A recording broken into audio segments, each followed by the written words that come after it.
মাননীয় প্রধানমন্ত্রীর সভাপতিতে মিটিং হয়েছে। আমরা যারা ওই কমিটিতে ছিলাম, আমরা আশা করছি যে ইনশাআল্লাহ আশা করি পয়লা বৈশাখের মধ্যে আমরা শুরু করার চিন্তা করছি এবং আশা করি পারব। এটা কি আপনারা সারা দেশে করবেন না কোনো পাইলট বেসিসে করবেন?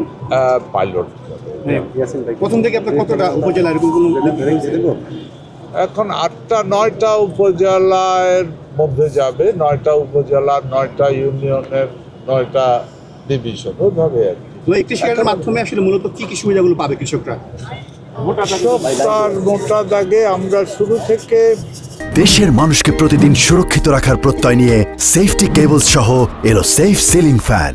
কৃষক যারা প্রান্তিক কৃষক আছে, একেবারে প্রান্তিক কৃষক, তাদেরকে কিছু বেনিফিট দেবে স্যালারি কার্ডের।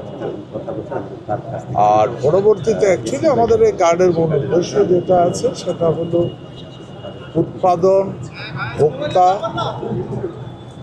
কৃষি জমি, কৃষি পণ্য, ভ্যারাইটি সব কিছু যেন আমরা নিয়মতান্ত্রিকভাবে কৃষক পেতে পারে এবং গভর্নমেন্টের কাছে যেন সমস্ত তথ্য সঠিকভাবে আসে। বিনামূল্যে সার বোধহয় প্রান্তিক কৃষকদের ব্যাপারে বা একেবারে গরিব কৃষকদের প্রশ্নগুলো ছিল, এটা নিয়ে আজকে আমাদের আলোচনা হয়নি।